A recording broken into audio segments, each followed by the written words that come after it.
बिस्मिल्लाहिर्रहमानिर्रहीम अस्सलामुअलैकुम। अब हम जो टॉपिक डिस्कस करेंगे वो होगा डेरिवेशन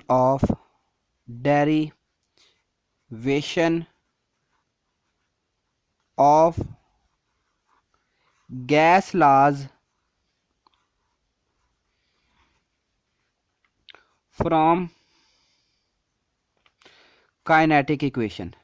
कि अब हमने जितने भी गैस के लॉज है जैसे कि बॉयल्स लॉ, चार्ल्स लॉ, ठीक है, एवोगैड्रोज लॉ और ग्राहम्स लॉ, ये चारों लॉ हमने अब प्रूफ करने हैं, उनको ड्राइव करना है क्या यूज़ करते हुए, यूजिंग काइनेटिक इक्वेशन। सबसे पहले हम जो ड्राइव करेंगे that is boils law. Boyle's law को हम जो है वो ड्राइव करते हैं। तो बॉयल्स लॉ को ड्राइव करने से पहले आपने एक जर्नल टर्म जो है वो कंसीडर करनी है। वो जर्नल टर्म क्या है कि जो पॉइंट्स हैं उनमें से एक पॉइंट्स कौन से काइनेटिक मॉलिक्यूलर थ्योरी के जो कुछ पॉइंट्स हैं उनमें से एक पॉइंट ये भी है कि जो kinetic energy of the gas molecule, यानी कि kinetic energy of the gas molecule is directly proportional to temperature. कि जो गैस के मॉलिक्यूल्स की काइनेटिक एनर्जी है वो टेम्परेचर के डायरेक्टली प्रोपोर्शनल है। जितना आप टेम्परेचर बढ़ाते हैं उतने गैसेस के मॉलिक्यूल्स की काइनेटिक एनर्जी भी बढ़ती है। अब काइनेटिक एनर्जी का फार्मूला क्या होता है? Kinetic energy which is equal to 1/2 mv²। ये जो इक्वेशन है ये है फॉर वन ऑब्जेक्ट, किसी भी एक ऑब्जेक्ट के लिए ये होती है। लेकिन जब हम छोटे पार्टिकल्स जैसा कि गैसेस के बारे में डिस्कस कर रहे होंगे तो हमारे पास एक सिंगल मॉलिक्यूल नहीं होगा बल्कि बहुत सारे मॉलिक्यूल्स होंगे। तो उन बहुत सारे मॉलिक्यूल्स के लिए हमारे पास एनर्जी की जो टर्म होगी उस वक्त काइनेटिक एनर्जी क्या बनेगी फॉर गैस? गैस के लिए for gas kinetic energy is equal to 1/2 mn²। ये काइनेटिक एनर्जी की इक्वेशन है फॉर गैस के लिए। तो हम क्या करते हैं, यहां पे अगर हम इस साइन को हटाते हैं तो kinetic energy is equal to K T. ठीक है, अब काइनेटिक एनर्जी किसके इक्वल है? That is equal to 1/2 mn², which is equal to K T. इसको हम क्या लेते हैं? This is our equation 1। तो काइनेटिक जो इक्वेशन है, काइनेटिक गैस की इक्वेशन कौन सी है, यानी कि जिसको हम काइनेटिक इक्वेशन कहते हैं। So by K M T, kinetic molecular theory की इक्वेशन क्या है? कौन सी इक्वेशन है? That is equal to P V is equal to 1/3 mn²। इसको आप कह लो कि ये हमारे पास इक्वेशन 2 है। अब हमने इस इक्वेशन को यूज करते हुए क्या प्रूफ करना है? हमने बॉयल्स लॉ प्रूफ करना है।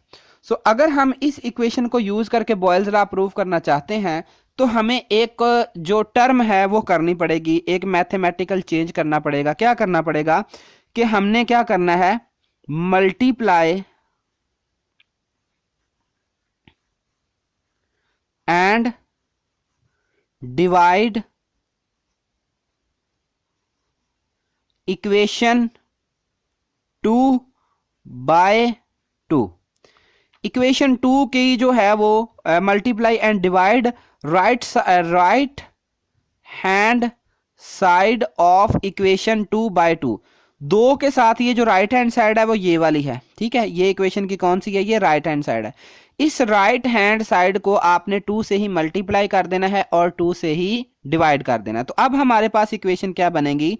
P V is equal to 2 से मल्टीप्लाई, 2 से ही साथ डिवाइड कर दिया, 1/3 mn²। ये हमारे पास इक्वेशन बनेगी। अब आप क्या करें, इस 2 को इधर लिख लें, इस 3 को इधर लिख सकते हैं क्योंकि ये एक मैथमेटिकल चेंज है, हम कर सकते हैं। 2/3 कर लें और इसको जो है वो 2 को जब उधर लेकर गए तो ये बन गया 1/2 mn²। ये जो इतनी टर्म है, हम इस इक्वेशन को टोटल पीवी को, इस इक्वेशन को हम कह लेते हैं दिस इज आवर इक्वेशन 3। ये वाली जो जो टर्म है ये किस चीज के ऊपर हमने इक्वेशन 1 में देखा है? के टी के। तो क्या करेंगे अब आप? पुटिंग,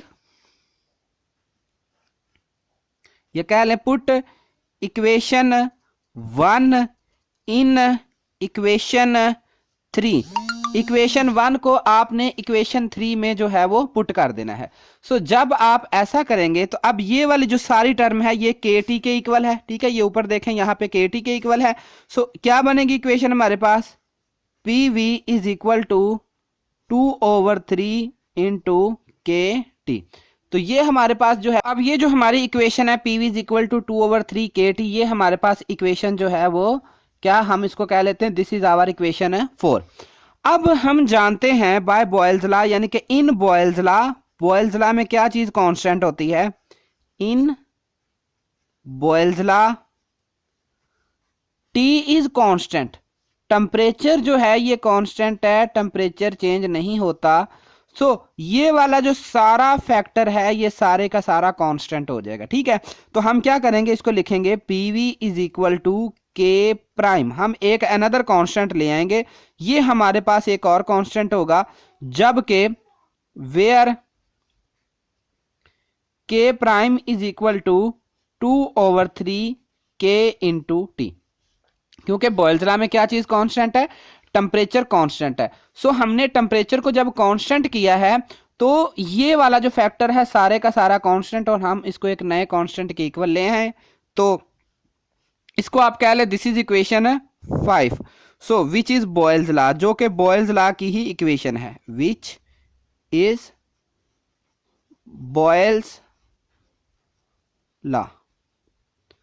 अब बारी आती है, हम आगे जो नेक्स्ट जो है प्रूफ करने जा रहे हैं वो होगा हमारा चार्ल्स लॉ, ठीक है।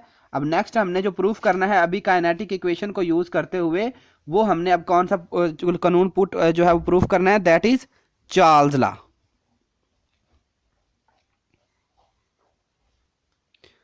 Charles law. अच्छा, बॉयल्स लॉ और चार्ल्स लॉ में कैलकुलेशन तकरीबन सारी की सारी सेम है, ठीक है, यहां तक सारे का सारा सेम रहेगा बॉयल्स लॉ में, यहां तक ये टर्म तक जितनी जो है वो बॉयल्स लॉ वाली और चार्ल्स लॉ वाली सेम होगी। तो आपने जब लिखना है इसके बारे में, अगर आपसे कोई क्वेश्चन आता है तो आपने ये सारा लिखना है, लेकिन यहां पे हेडिंग दे लेनी है चार्ल्स लॉ की, और आगे यहां तक लाकर आपने यहां तक ला के छोड़ देना है। अब क्या इक्वेशन है ये वाली हमारी, P V is equal to 2/3 K into T. अब हम जानते हैं कि चार्ल्स लॉ में क्या चीज कांस्टेंट होती है, प्रेशर कांस्टेंट होती है। तो प्रेशर को इधर लेकर आओ, टेम्परेचर को इधर लेकर जाओ, ये हो जाएगा V/T, ये हो जाएगा 2K/3P। तो as P is constant in Charles law, क्योंकि हम जानते हैं कि चार्ल्स लॉ में जो है वो प्रेशर कांस्टेंट है, तो ये सारे का सारा फैक्टर, इसको आप इक्वेशन जो है वो 1 कह लें, तो इक्वेशन 1 बिकम्स इक्वेशन 1 को हम किस तरीके से लिख सकते हैं, या वो कैसी हो सकती है, that is V/T which is equal to another constant, इसको आप के डबल प्राइम वाला कांस्टेंट रख लें, जबकि के डबल प्राइम किसके इक्वल है, that is equal to 2K/3P। तो ये वाली जो स्टेटमेंट है, this statement is Charles law. तो आप यहां पे लास्ट पे हमारा रिजल्ट क्या लिखेंगे हम, विच इज चार्ल्स लॉ, ये हमारे पास आ गया चार्ल्स लॉ यूजिंग KMT। तो अब हम नेक्स्ट मूव करते हैं। अब हमारे पास जो नेक्स्ट टर्म आती है जो हमने अब प्रूफ करना है, that is Avogadro's law using KMT।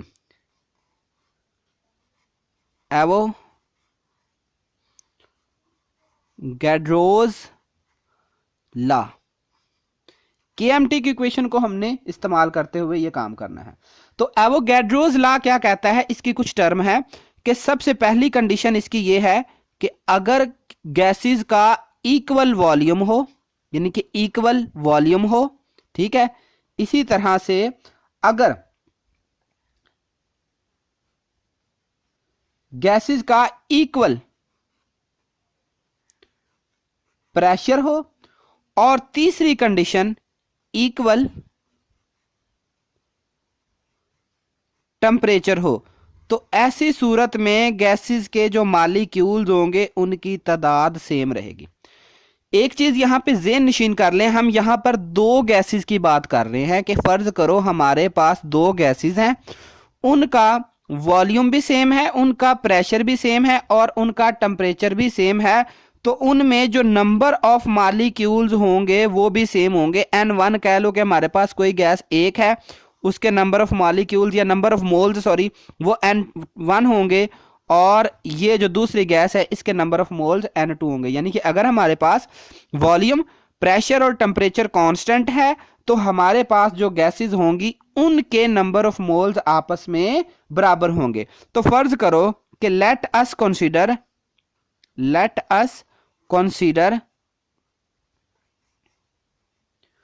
To gases. फर्ज करो हमारे पास हैं दो गैसेस, ठीक है, एक हमारे पास है गैस 1 और एक हमारे पास है गैस 2। तो अब जो गैस 1 है इसका जो मास हम पुट कर लेते हैं वो है m1, जो गैस 2 है इसका मास हम पुट लेट करते हैं ये है m2। इसकी जो एवरेज वेलोसिटी होगी वो c1 बार स्क्वायर होगी और इसकी जो वेलोसिटी होगी वो c2 स्क्वायर होगी। ये इनकी जो क्या है, ये रूट मीन स्क्वायर वेलोसिटी है इनकी दोनों गैसेस की। ठीक है कि अगर हमारे पास गैस 1 है उसका मास m1 होगा और उसकी जो रूट मीन स्क्वायर वेलोसिटी होगी that will be c1 bar square. So हम जानते हैं कि जो काइनेटिक इक्वेशन है वो क्या है, pv is equal to 1/3 mn c bar square. ये हमारे पास एक, हम इधर साइड पे ये इक्वेशन लिख लेते हैं, ये हमारे पास काइनेटिक इक्वेशन है।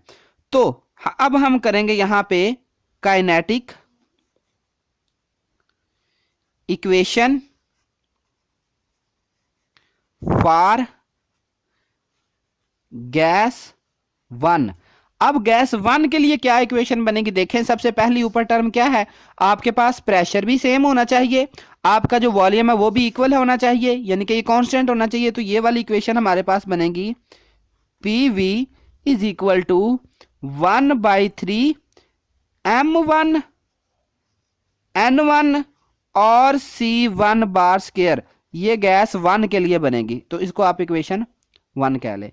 तो गैस 2 के लिए क्या इक्वेशन बनेगी फिर, pv is equal to 1/3 m2 n2 c2 bar square. This is equation 2। अब हम जानते हैं कि इक्वेशन 1 और इक्वेशन 2 में p और v सेम है, तो as pv are same so equation 1 and 2 are equal. ये इक्वेशन दोनों हमारे पास क्या होंगी, ये इक्वल होंगी। अब देखें pv is equal to pv, तो इस तरह ये वाली इक्वेशन इक्वलाइज करें, 1/3 m1 n1 c1 bar square is equal to 1/3 m2 n2 और c2 बार स्क्वायर। 1/3 और 1/3 ये दोनों एक दूसरे से कैंसिल हो जाएंगे, हमारे पास इक्वेशन क्या बचती है हमारी, m1 n1 c1 bar square which is equal to m2 n2 c2 bar square. इसको आप कह लें कि ये हमारे पास इक्वेशन 3 आ गई। अब ये हमारी जो इक्वेशन 3 है, अब हमने इसको यूज करते हुए हमारे फाइनल रिजल्ट तक जाना है। तो अगर ये दोनों गैसेस, ये देखें मैंने शुरू में बताया था कि टेम्परेचर सेम है, तो अगर इनका टेम्परेचर सेम है so they have same kinetic energy. तो if these two gases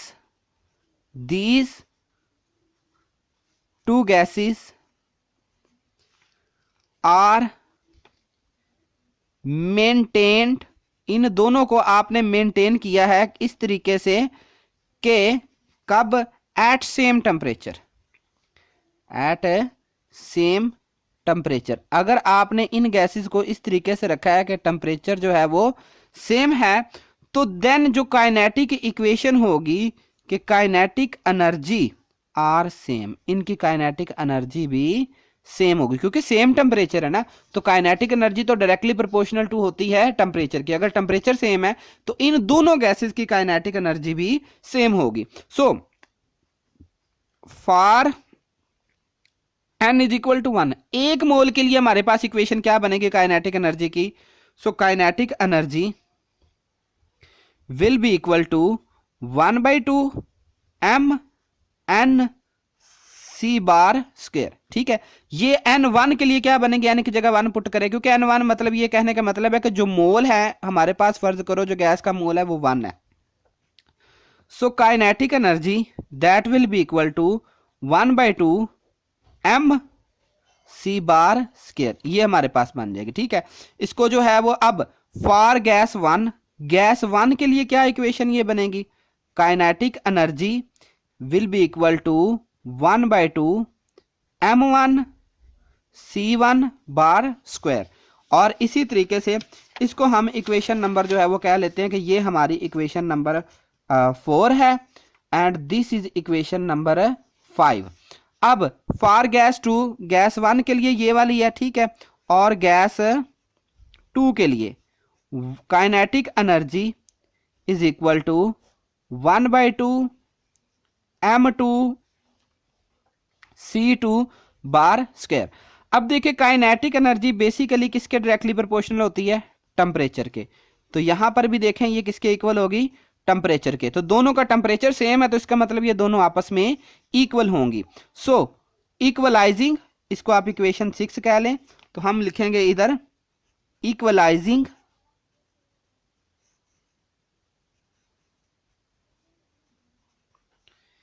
equation 5 and 6। Equation 5 और 6 को इक्वलाइज करें, क्या बनी हमारे पास? 1/2 m1 c1 bar square which is equal to 1/2 m2 c2 bar square. 1/2 से कैंसिल, क्या बना हमारे पास? m1 c1 bar square is equal to m2 c2 bar square. So this is our equation 7। अब देखिए एक इक्वेशन हमने ये फाइनल रिजल्ट वाली ये निकाली थी और एक इक्वेशन ये निकाली थी, इसको हमने कहा था इक्वेशन 3। तो अब आपने लास्ट रिजल्ट निकालने के लिए क्या करना है? Divide equation 3/7। तो इक्वेशन 3 क्या है? m1 n1 c1 bar square is equal to m2 n2 और c2 बार स्क्वायर। सो इसको भी आपने इस पे डिवाइड करना है, लेफ्ट हैंड साइड को लेफ्ट हैंड साइड के पे डिवाइड करना है, और राइट हैंड साइड को आपने राइट हैंड साइड से डिवाइड करना है। ये इससे कट गया, ये इससे कट गया, ये इससे कट गया, इसी तरह ये इससे कट गया। हमारे पास जवाब आया n1 is equal to n2। तो ये हमारे पास क्या हो गया? ये जो एवोगैड्रोज लॉ है, Avogadro's law is proved.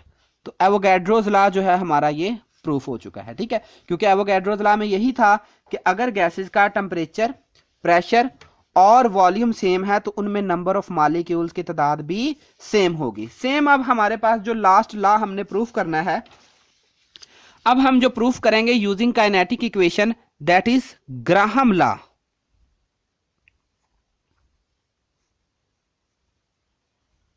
Graham's law of diffusion.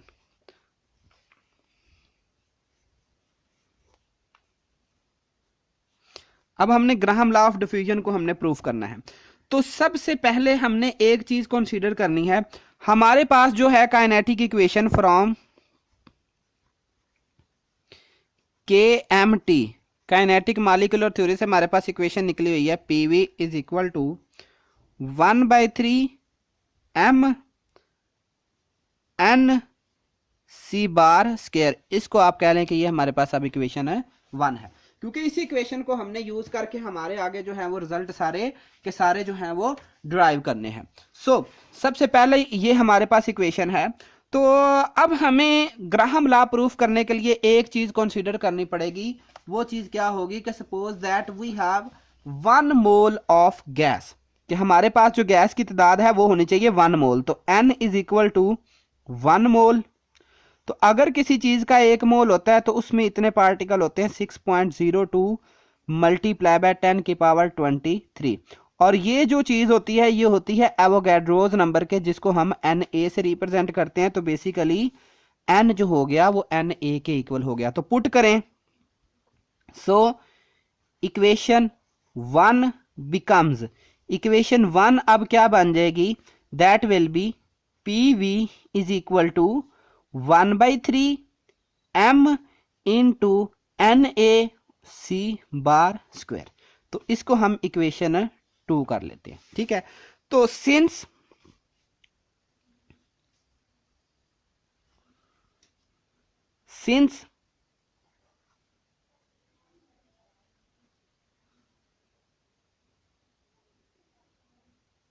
m into Na, m क्या है, मास है, ये नंबर ऑफ मोल्स है, mass multiply by number of moles, this thing is equal to molar mass of the gas. तो put in equation 2, put in equation 2 में अब इसको आप पुट करें तो हमारे पास क्या रिजल्ट बनेगी, क्या रिजल्टिंग इक्वेशन बनेगी, PV is equal to 1/3 m, n की जगह आपने जो है वो पुट करना है capital M and C bar square. तो अब हमने इस इक्वेशन को क्या करना है, रीअरेंज करना है। हमने ये वाला फैक्टर इधर रहने देना है, इसको भी इधर ले जाना और इसको भी इधर ले जाना। देखिए 3 इधर क्या हो रहा है, डिवाइड, इधर जाके मल्टीप्लाई, क्या बन गया 3PV m ओवर इधर m बटे में आ गया इज इक्वल टू ये टर्म आ गई हमारे पास। अब हम इसको ऐसे लिख सकते हैं, एक तरफ हम क्या करते हैं, इनको इस तरीके से हम ये लिख सकते हैं, ये एक मैथमेटिकल स्टेप है, कोई इसमें गलती नहीं कि इसको इधर लिख लें इसको इधर लिख लें, जगह ही रिप्लेस की ना हमने दोनों की। सो अब जब ये कंडीशन आ गई तो हमने ये वाली जो इक्वेशन है, ये वाला इसका क्या हिस्सा है, ये है right hand side. So divide, क्या करना आपने, डिवाइड राइट हैंड साइड को v से आपने डिवाइड कर देना है, ठीक है। तो क्या इक्वेशन बनेगी हमारे पास, आप देखें 3PV ओवर v हो गया बटा m ओवर v हो गया। देखें ये v से कट गया, क्या बनी हमारे पास अब resulting equation, that is equal to C bar square is equal to 3P divided by m over v, ये बन गई। तो अब हम जानते हैं ये जो हमारे पास रिजल्टिंग इक्वेशन है, since density is equal to mass over volume, तो जो हमारे पास पीछे इक्वेशन है वो अब इक्वेशन क्या बन गई फिर हमारे पास, C square that will be equal to 3P over D, ठीक है। देखा ना ये वाली जो टर्म है, ये जो टर्म है किसके इक्वल है, डेंसिटी के इक्वल होती है, मास पर unit volume is called density. तो हमारे पास जो है वो इक्वेशन फाइनल है, ये वाली बनेगी। अब ये देखिए इधर स्क्वायर है, तो अब हमने क्या करना है, यहां इसका जो है वो स्क्वायर है, तो रूट मीन स्क्वायर, रूट ले लेना आपने, टेकिंग स्क्वायर रूट, इसको हम इक्वेशन का कोई ना कोई नंबर दे लेते हैं, जैसे कि ये 2 है हमारे पास, ये इक्वेशन हमारी बनेगी 3, दिस इज इक्वेशन 3। तो taking square root of equation 3 of equation 3, इस सारी का आपने स्क्वायर रूट ले लेना, ठीक है। ये स्क्वायर रूट ले लिया अब हमने, 3P ओवर D, इस टर्म का भी हमने क्या ले लिया, स्क्वायर रूट ले लिया। अब ये जो टर्म है, ठीक है, ये बेसिकली किसको जाहिर कर रही है, स्क्वायर, ये क्या है चीज है, ये वेलोसिटी है, मीन वेलोसिटी। इस मीन वेलोसिटी का हमने जो है वो क्या ले लिया, मतलब मीन स्क्वायर वेलोसिटी है। ये वाली टर्म कितनी है, ये जो C bar square that is equal to mean square velocity है, इसका हमने अब अंडर रूट ले लिया। तो अब ये कहलाएगी square root of mean square velocity, ये रूट मीन स्क्वायर वेलोसिटी होगा। और इसको हम सिंपली जो है ये किसकी इक्वल होती है, ये बेसिकली ये वाली जो चीज होती है ये होती है रेट ऑफ डिफ्यूजन या इफ्यूजन। देखें ना कि जितने मालिक्यूल्स की स्पीड तेज होगी उतनी ज्यादा वो मूविंग करेंगे, जितनी ज्यादा वो मूविंग करेंगे उतनी उनकी रेट ऑफ डिफ्यूजन जो है वो इंक्रीज या डिक्रीज हो सकता है। तो ये वाली टर्म आर के इक्वल है, तो हमारे पास इक्वेशन क्या बनी, are is equal to 3p/d और इसका अंडर रूट। अब ये हमारे पास जो है वो रेट ऑफ डिफ्यूजन और इफ्यूजन है। लेकिन अगर हमारे पास क्या हो, क्योंकि रेट ऑफ डिफ्यूजन और इफ्यूजन ग्राहम्स लॉ है, तो प्रेशर जो है वो ग्राहम लॉ में क्या चीज होती है, प्रेशर होता है ग्राहम लॉ में कांस्टेंट। तो जब प्रेशर कांस्टेंट है तो क्या इक्वेशन बनी हमारे पास, R is inversely proportional to 1/√d। इस सारे को हमने कांस्टेंट कर दिया और इनके दरमियान एक रिलेशन को जो है वो प्रेजेंट कर दिया। अब इस रिलेशन को हमने क्या कह देना है कि यही जो है वो ग्राहम लॉ ऑफ डिफ्यूजन है, which is Graham's law of diffusion, यही ग्राहम लॉ ऑफ डिफ्यूजन है। ठीक है, तो ये इस तरीके से चारों कानून जो है ये प्रूफ हुए। तो अगर आपको ये लेक्चर अच्छा लगा हो तो चैनल को ज़रूर सब्सक्राइब करें, वीडियो को ज़रूर लाइक करिएगा और कमेंट्स में जो है वो अपने इजहार का जो है मतलब ज़रूर जो है वो अपनी फीलिंग्स का इजहार कीजिएगा कि आपको ये लेक्चर किस तरीके से अच्छा लगा है। ठीक है, शुक्रिया, जज़ाकल्लाह जी, अल्लाह ताला आपको खुश रखे।